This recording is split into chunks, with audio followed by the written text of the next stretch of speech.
you've been talking a lot about conflicts of interest, particularly with President-elect Trump's cabinet appointees, but let's start with this press conference. Did he do enough to ease any of your concerns about potential conflicts of interest between the Trump organization as well as his incoming administration? No, he did not. In fact, I'm more concerned now than ever because he's not moving where he needs to move. And that is, we need to have him divest. He needs to get rid of his business interests, and he needs to put them in what's called a blind trust. That means there will be someone independent who buys, sells, runs the business operations, not someone he sits down to dinner with, not someone he can look over their shoulder, not someone you can do a little elbow and wink. No, someone who's independent, because we want his attention focused 100% on what's good for the American people. So you don't buy it then when his attorney just said that it would be impractical to have a blind trust? What's your response to that? It is not impractical. People do this all the time. They set it up because they have changed positions in this world. And look, this is not a Democrat versus Republican. This is the difference between being on the private side, and you get to get out there and make money and advance your business interests, and becoming a public servant. It's called a public servant because it means the one that you serve is the public, not your own business interests. So let's talk about more of these business interests, because yesterday in Washington, you held your own hearing, if you will, about President-elect Trump's Department of Labor pick, Andy Puzder. And what you have risen is several concerns. And talk to me a little bit about why you think he's not the best person for the job, and about the transparency that you've criticized for the confirmation process. Sure. So, as you know, Andy Puzder is the person who's been nominated to be the Secretary of Labor. And the job of the Secretary of Labor, basically, is to watch out for about 150 million people across this country who work for wages, and to make sure that the laws are fairly enforced, and to write new regulations when necessary. He has a long history in labor. Unfortunately, it's on the other side. He's run two restaurants, Carl's Jr. and Hardee's. And these are restaurants that are known for making their profits by squeezing low-wage workers. So when his hearing was coming up, we asked, the Democrats asked, the Republicans, could we please have some of his employees come in and talk about what it was like to work for him, to talk about what he has said about the labor laws. And the Republicans said, no, you can't do that.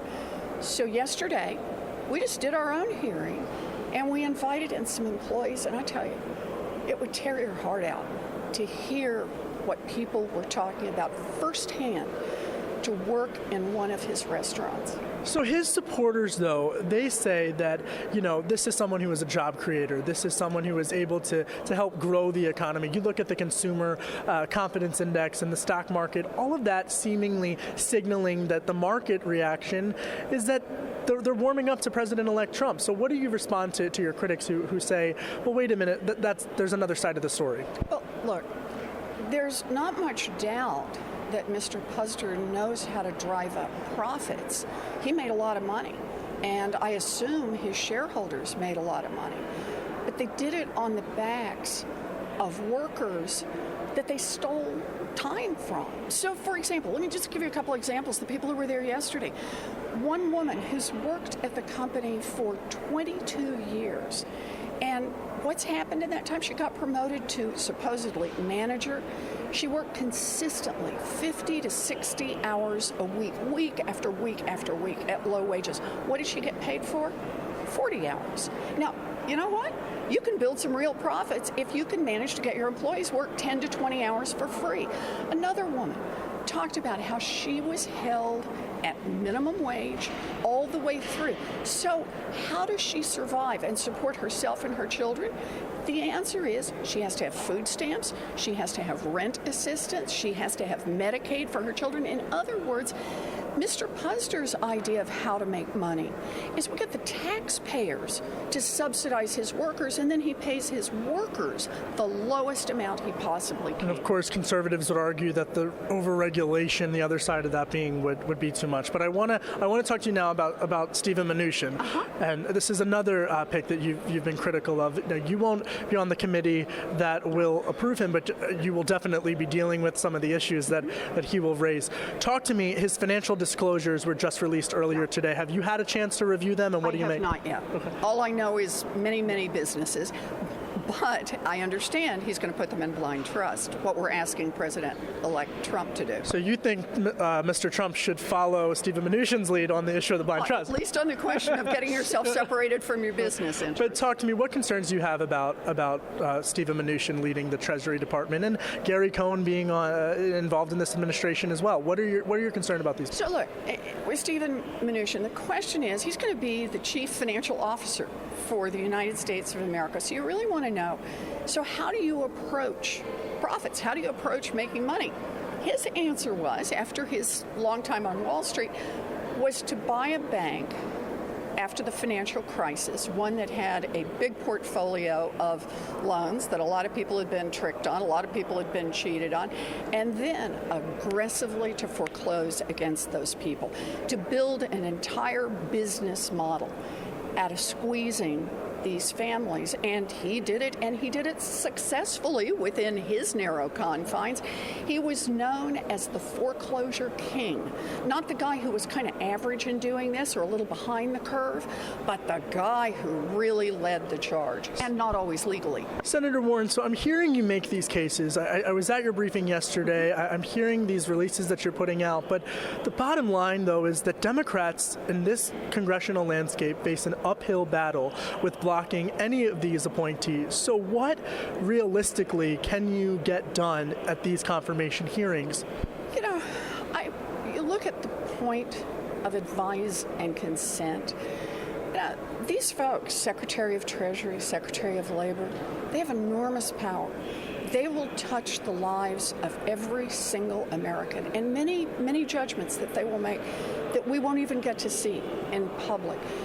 They will determine what happens to our economy, what happens to workers. And so I think it's important for the American people to get a chance to look at these folks. In the end, it will be up to a Republican majority whether or not they decide they're going to stick 100% behind someone who made his money by foreclosing against families who'd been cheated, who made his money by squeezing low-wage workers, or whether or not we need someone who has at least demonstrated a little bit that they're willing to work in the public interest. Senator Warren, I know you're busy, but I do want to ask you just quickly about Dodd-Frank regulation. I'm talking to a lot of Republicans on Capitol Hill, and what they're saying is that they view the Choice Act coming from the House, from Chairman Hensarling's bill, as a potential benchmarker for what we could see in the Senate, on the Senate Banking Committee. So with regards to Dodd-Frank, in particular, the Consumer Financial Protection Bureau, what do you expect to happen to these regulations and also the CFPB in this new administration? So, let's just start out with how people around the country look at bank regulation. And I'm talking about Democrats, Republicans, independents, libertarians. People are not saying, oh, please, let's make it easier for the giant financial institutions to blow up the economy again. Oh, please, let's get rid of the consumer agency that has beaten back mortgage fraud, that beat back Wells Fargo when they were opening fake accounts for customers.